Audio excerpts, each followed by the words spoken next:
Blood pooled on the sterile hospital floor, but it wasn't human. A desperate Navy SEAL cradled his dying K9, screaming for help as administrators ordered them out.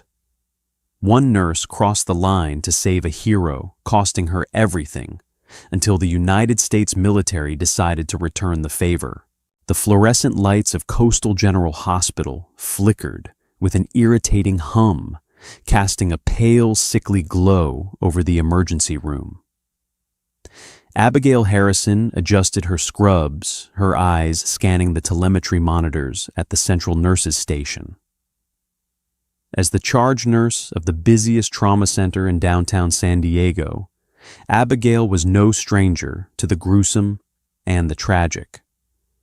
Gunshot wounds, horrific multi-vehicle pileups, and industrial accidents were the standard currency of her 12-hour night shifts. But nothing in her 15 years of emergency medicine could have prepared her for the chaos that was about to shatter the glass doors of her ER. It started with the screech of tires. Outside the ambulance bay, a matte black tactical SUV slammed onto the concrete, hopping the curb and nearly taking out a row of wheelchairs. Before the vehicle had even fully stopped, the rear doors kicked open. A man in military fatigues, his face smeared with grease, and sweat sprinted toward the entrance. He wasn't carrying a civilian casualty. In his heavily tattooed arms, he cradled a massive 70-pound Belgian Malinois. The dog's coat, usually a sleek mahogany, and black, was matted with thick, dark blood. "I need help! Somebody get a gurney!" The man roared, his voice cracking with a raw, guttural panic that silenced the entire waiting room. Abigail instinctively stepped out from behind the desk. As she closed the distance, the metallic scent of fresh blood hit her. The man's name tape read, Hayes, Petty Officer First Class, Wyatt Hayes, and the dog, clad in a specialized tactical harness bearing the insignia of a Naval Special Warfare Development Group, was bleeding out from a massive laceration across its chest and neck. "Sir, what happened?" Abigail asked, signaling for an orderly to bring a crash cart. "Dockside drill. An explosive charge detonated early. He took the shrapnel meant for my squad." Wyatt gasped, dropping to his knees as the dog's head lolled back. The K9's breathing was a wet, ragged wheeze. "His name is Titan. He's an active duty operator. Please, you have to help him." Before Abigail could speak, a sharp, authoritative voice sliced through the tension. "Absolutely not! Get that animal out of my hospital immediately." Dr. Gregory Mercer, the chief hospital administrator, strode into the trauma bay. Mercer was a man who worshipped liability protocols more than human or animal life. Dressed in a tailored three-piece suit that cost more than Abigail's monthly salary, he looked down at the bleeding dog with utter disgust. "Dr. Mercer, he's bleeding out from an arterial lac." Abigail countered her medical instincts, overriding the rigid hospital hierarchy. "He won't make it to the veterinary clinic on base." "I do not care, Nurse Harrison," Mercer snapped, pointing a manicured finger toward the exit. "This is a civilian human medical facility. We are not a pound. The bacterial risk, the insurance liability, the utter violation of health codes. If you do not remove this dog right now, I will have hospital security arrest you both for trespassing." Wyatt stood up, his towering frame casting a shadow over the administrator. "He is an American soldier, you bureaucratic coward. He saved 3 men tonight." "He is a dog," Mercer sneered coldly. "Security, escort this man off the premises." 2 burly security guards began to step forward, hands resting on their utility belts. Wyatt tensed his fists, clenching, preparing to fight his way through the room to save his partner. The standoff was a powder keg, and the fuse was burning down to nothing. Abigail looked at the dog. Titan's amber eyes rolled toward her, clouded with pain and shock. He let out a low, heartbreaking whimper, blood bubbling at the edge of his snout. He was dying, right there on her linoleum floor. To hell with the protocol, she thought. Wyatt, pick him up. Abigail ordered, her voice a whip crack that stunned the room. Trauma room 3, now. Harrison, I am ordering you to stand down. Mercer bellowed, his face flushing crimson. Abigail ignored him. She grabbed the handles of a nearby supply cart and shoved it toward the trauma suite. Wyatt didn't hesitate. He scooped Titan into his arms and bolted past the administrator, shouldering his way into the sterile surgical room. As soon as Wyatt was inside, Abigail stepped through the threshold, looked Mercer dead in the eye, and slammed the heavy double doors. She threw the deadbolt, locking the chief administrator out. Open this door! You are fired! You hear me? Harrison, your career is over! Mercer screamed, his fists pounding furiously against the reinforced glass. Inside the room, the noise faded into a dull thudding. Abigail tuned it out entirely. She snapped on a pair of sterile surgical gloves and pulled a surgical spotlight down over the steel table. Put him down. Keep pressure on his neck, Abigail instructed. Wyatt pressed his hands against the dog's throat, blood seeping through his fingers. Abigail worked with a manic, practiced precision. She wasn't a veterinarian, but mammalian anatomy in a trauma setting followed the same desperate rules. Stop the bleeding, restore the volume, close the gap. She quickly flushed the wound with copious amounts of saline, revealing a jagged piece of steel shrapnel lodged dangerously close to the carotid artery. I have to pull it and clamp the bleeder, Abigail said, locking eyes with the SEAL. Hold him steady. If he thrashes, he dies. Wyatt leaned his entire body weight over the dog, whispering a steady stream of soothing commands in a foreign language. German or Dutch, Abigail couldn't tell. With a pair of surgical forceps, Abigail gripped the shrapnel. She took a breath, clamped her jaw, and pulled. Blood geysered upward, splashing across her scrubs and face mask. She didn't blink. Plunging her gloved fingers directly into the wound cavity, she blindly felt for the pulsing torn artery. Got it. She clamped the hemostat down hard. The spray stopped. Volume, she muttered to herself, grabbing a massive bag of lactated Ringer's solution. Since she couldn't risk a blood transfusion without knowing canine compatibility, massive fluid resuscitation was their only hope to keep Titan's blood pressure from fatally crashing. She managed to find a vein in the dog's front leg, inserting a large-bore IV catheter and opening the fluids wide. For the next 45 minutes, Trauma Room 3 became a bubble, isolated from the world. Outside, Mercer had called the local police. Red and blue lights were already flashing through the high emergency room windows. But inside, under the blinding surgical lights, Abigail meticulously sutured the muscle tissue and skin of the military working dog, tying off the bleeders with the skill of a veteran combat surgeon. Finally, as she snipped the last suture, she stepped back. Titan's chest rose and fell in a steady rhythmic pattern. The cardiac monitor they had rigged to his paws showed a stable, strong heartbeat. Wyatt slumped against the wall, sliding down to the floor as the adrenaline left his system. He buried his face in his hands, his shoulders shaking with silent, tearless relief. Abigail peeled off her bloody gloves, tossing them into the biohazard bin. She looked at the locked door. Through the glass, she saw Mercer flanked by 2 San Diego police officers. Her career was over. The realization crashed over her like a freezing wave.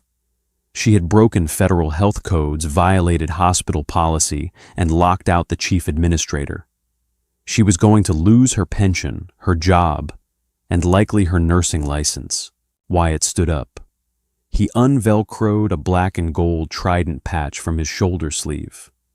He walked over to Abigail and pressed it into her hand, closing her fingers over it. "I know what you just sacrificed," Wyatt said, his voice thick with emotion.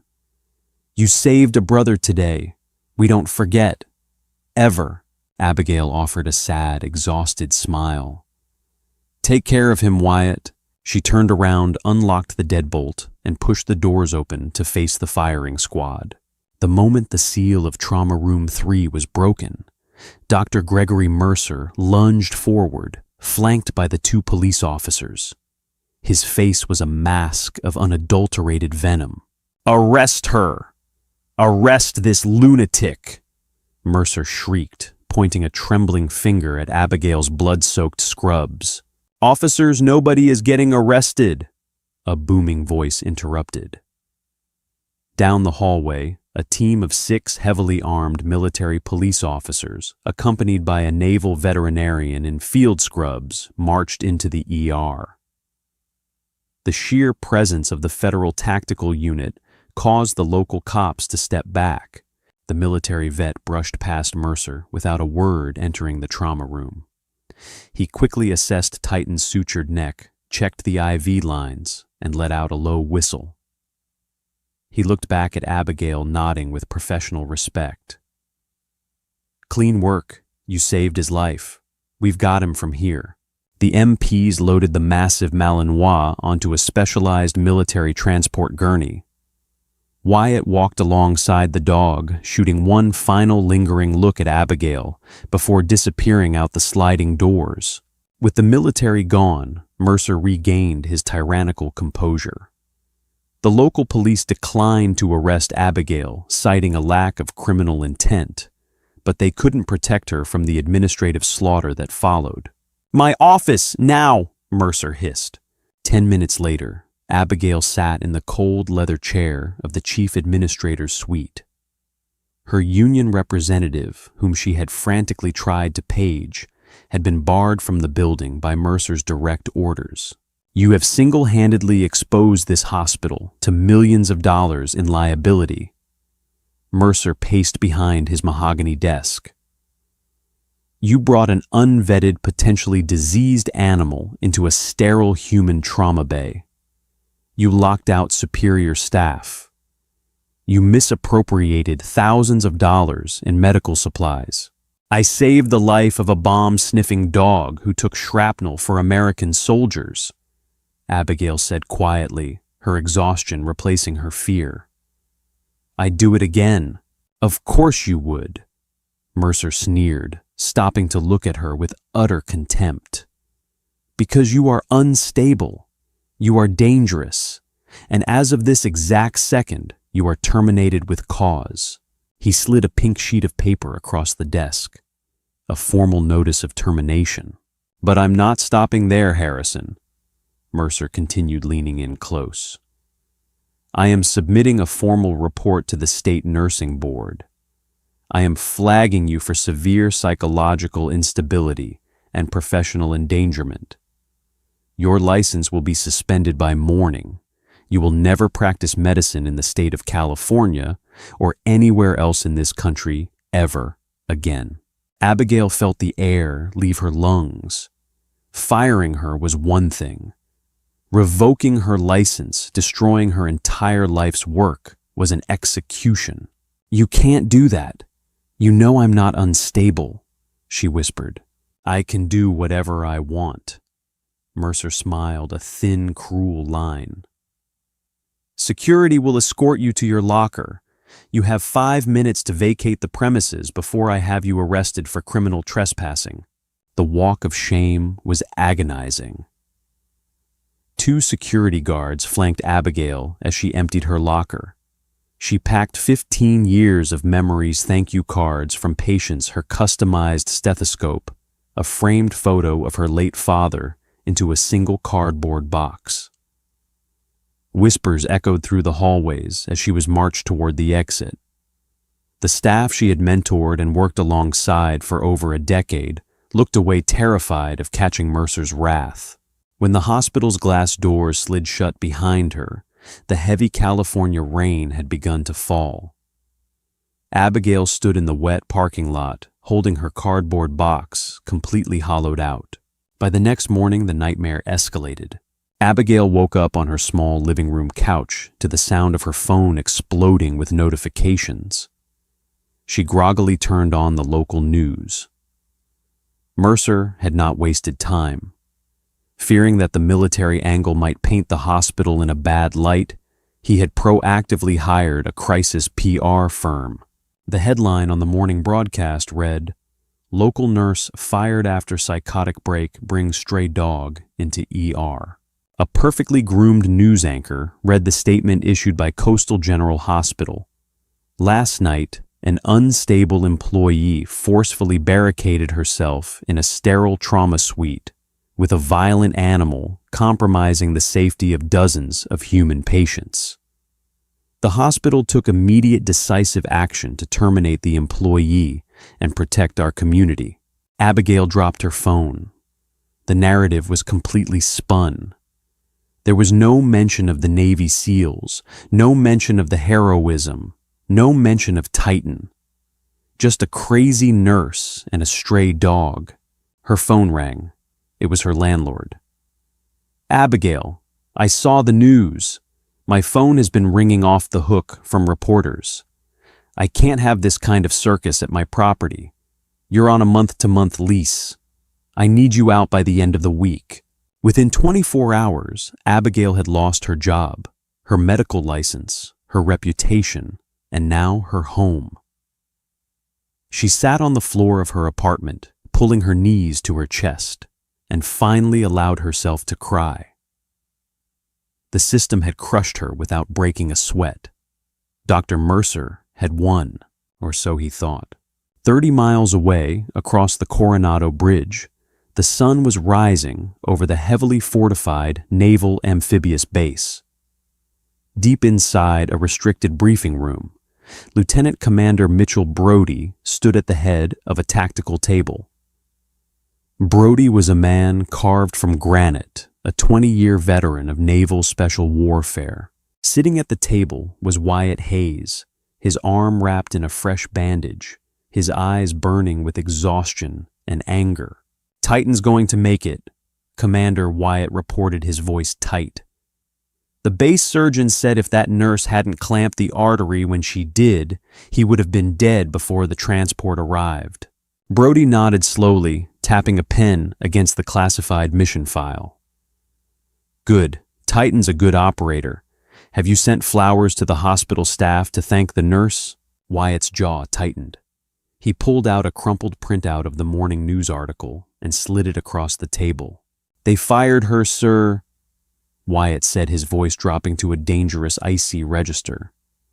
"The hospital administrator, a guy named Mercer. He had security throw her out in the rain. He suspended her license. The news is calling her crazy and saying Titan was a rabid stray. They're trying to destroy her to cover their own asses." Commander Brody picked up the paper. He read the article in silence. The room grew deathly quiet. Among the SEAL teams, loyalty was a religion. If you bled for them, they bled for you.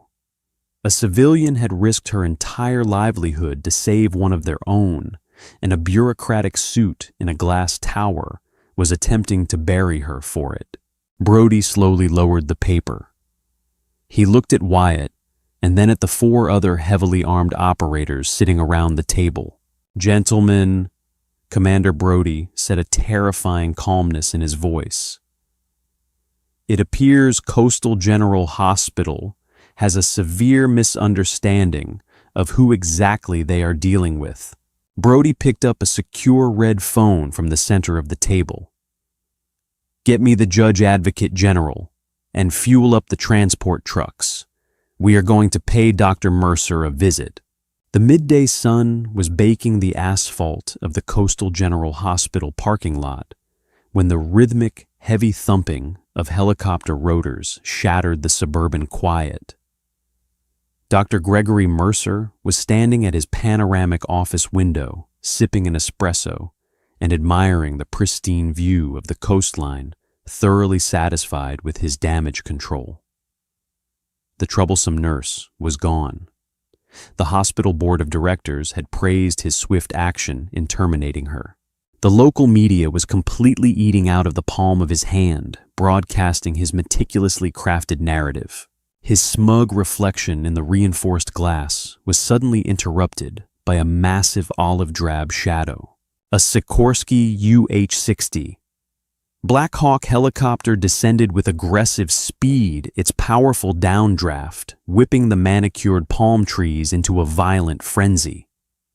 It didn't land on the designated rooftop hospital helipad. Instead, it hovered inches above the restricted executive parking lot, blowing the windshield out of Mercer's personal luxury sedan. At the exact same moment, 3 heavily armored tactical troop transports smashed through the security gates of the main entrance, screeching to a halt in a perfectly coordinated blockade that completely sealed off the building. What in God's name is happening? Mercer spilled his espresso, lunging for his desk phone. Security, I need all security personnel at the front doors right now. Lock down the facility. Downstairs, the hospital lobby was a scene of unparalleled shock and awe. Heavily armed Navy SEALs clad in full tactical gear poured out of the transports. They didn't shout, they didn't point their weapons at the terrified civilians, but their sheer silent, overwhelming presence parted the sea of patients and doctors like Moses at the Red Sea.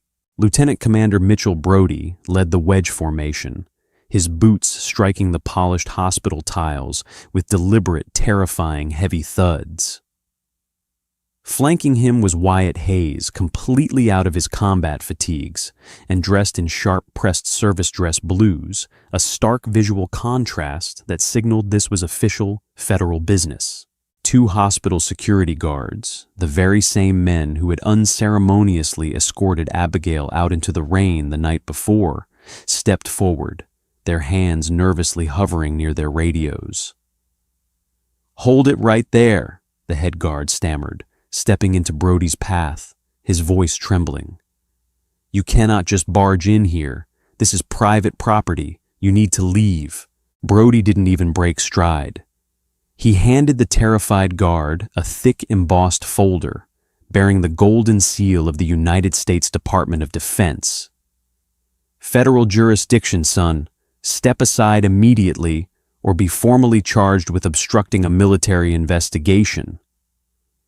The guard looked at the seal, went deathly pale, and instantly flattened himself against the wall, dropping his radio to the floor. Upstairs, Mercer was frantically dialing the chief of police when the solid oak doors of his executive suite were violently kicked open. The heavy wood splintered right off the reinforced hinges, crashing into a row of metal filing cabinets and sending paperwork flying everywhere. Mercer dropped the phone, his face draining of all color. "You cannot enter my office. I will have you court-martialed. I am personal friends with the governor. I demand you leave this instant." Commander Brody walked slowly up to Mercer's desk, placing his large calloused hands flat on the polished mahogany. He leaned in his eyes, cold, calculating, and completely unyielding. "Dr. Gregory Mercer." Brody's voice was dangerously quiet, slicing through the tension in the room. "You have made a grave tactical error. I fired a rogue, unstable employee who blatantly violated hospital protocol." Mercer squeaked desperately, trying to regain his authoritarian posture. "She brought a stray bleeding animal into a sterile environment. I protected this hospital. I protected the patients." Wyatt stepped forward, pulling a highly classified document from his jacket pocket and throwing it onto the desk. "That so-called stray animal is a highly decorated naval special warfare operator with a top-secret security clearance. You intentionally denied federal personnel emergency medical aid, resulting in life-threatening delays. Furthermore, by initiating a defamatory press campaign this morning, You knowingly broadcasted classified operational details involving active military assets. Mercer blinked rapidly, his arrogance finally faltering as the reality of the situation set in. Classified. It was just a dog. You cannot be serious. He is United States federal property, Brody corrected sharply, slamming his fist onto the desk. And right now, the Judge Advocate General has authorized the immediate seizure of all your communication record security footage and internal emails to determine if your gross negligence constitutes treasonous sabotage. Before Mercer could utter another word, a team of military intelligence technicians pushed past Brody, immediately ripping the hard drives from Mercer's expensive computer and aggressively stuffing his physical files into transparent evidence bags. "You are ruining my hospital!" Mercer shrieked helplessly, watching his entire pristine kingdom dismantled in seconds by the federal operators. "No," Brody said, straightening his posture and looking down at the broken administrator. "You ruined a hero's life to cover up your own pathetic cowardice. Now the United States Navy is simply returning the favor." The knock on Abigail Harrison's apartment door was sharp, heavy, and extremely authoritative. She was sitting on the cold floor, surrounded by half-packed cardboard boxes, numbly staring at a blank wall. She hadn't eaten anything in 2 days. Her nursing license had been officially suspended that very morning, pending a state medical board review. Her career, her passion, and her entire livelihood were completely over. She dragged herself to the door and pulled it open, fully expecting her angry landlord demanding the keys and ordering her to vacate the premises immediately. Instead, Wyatt Hayes stood in the dim hallway, looking imposing and incredibly handsome in his formal dress blues. Directly behind him stood the towering figure of Lieutenant Commander Brody. "Abigail Harrison," Wyatt said gently, the hard, lethal edge of his military persona completely melting away into profound gratitude. "We need you to come with us right now." "Wyatt," Abigail breathed out absolute confusion, washing over her exhausted, tear-stained face. "What are you doing here? If anyone sees you talking to me, the hospital administration will just spin it again. They will destroy you too. Let them try." Brody interrupted, stepping forward and offering a warm, deeply respectful smile. "Ma'am, on behalf of the United States Navy, I am here to formally apologize for the extreme distress you've endured over the last 48 hours. And we are here to finally fix it." 30 minutes later, a heavily armored SUV pulled up to the main entrance of Coastal General Hospital. But the scene was entirely different from the quiet, tragic morning of her dismissal. The parking lot was absolutely swarming with local and national news vans, eager reporters, and massive satellite trucks. A makeshift wooden podium had been erected right in front of the hospital doors, flanked perfectly by a solemn color guard of Navy SEALs, holding the American flag. When Abigail nervously stepped out of the tactical vehicle, the camera flashbulbs erupted in a blinding strobe effect. Wyatt walked closely by her side, guiding her safely through the chaotic, shouting crowd of journalists. Standing tall at the podium was the Surgeon General of the United States Navy, a distinguished gray-haired admiral who had flown in directly from the Pentagon just for this unprecedented event. Next to him, tightly handcuffed and looking thoroughly defeated, stood Dr. Gregory Mercer, physically flanked by 2 unsmiling federal marshals. The powerful admiral tapped the microphone. The aggressive press corps instantly fell dead silent. Yesterday morning, a false narrative was maliciously spun by a coward to protect his own financial liability. The admiral's voice boomed over the large speakers, echoing across the hospital grounds.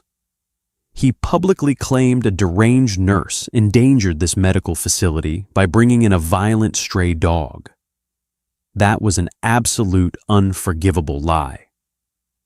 The dog in question was military working dog Titan, a decorated combat hero who bravely took an explosive shrapnel blast shielding American soldiers during a highly classified covert training operation. Denied legal entry by Dr. Mercer Titan would have tragically died on the street. Nurse Abigail Harrison bravely chose to disregard bureaucratic cowardice and honor the highest, most noble calling of the medical profession, saving a life. The massive crowd erupted in shocked murmurs and frantic note-taking. The television cameras rapidly panned over to Abigail, who stood frozen in pure, overwhelming disbelief.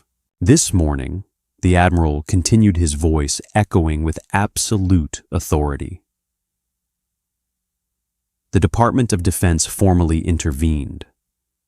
Dr. Gregory Mercer has been officially arrested by federal authorities for intentional obstruction of a military operation, reckless endangerment of military personnel, and blatant witness tampering.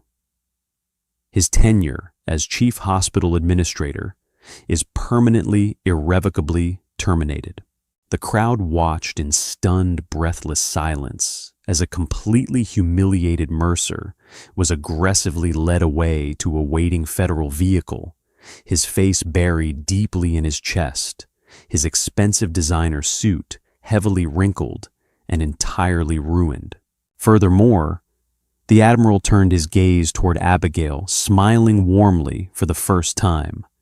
The California State Nursing Board, upon urgently reviewing the unedited security footage legally seized by our federal investigators, has completely reinstated Nurse Harrison's medical license, entirely clearing her of all alleged professional misconduct.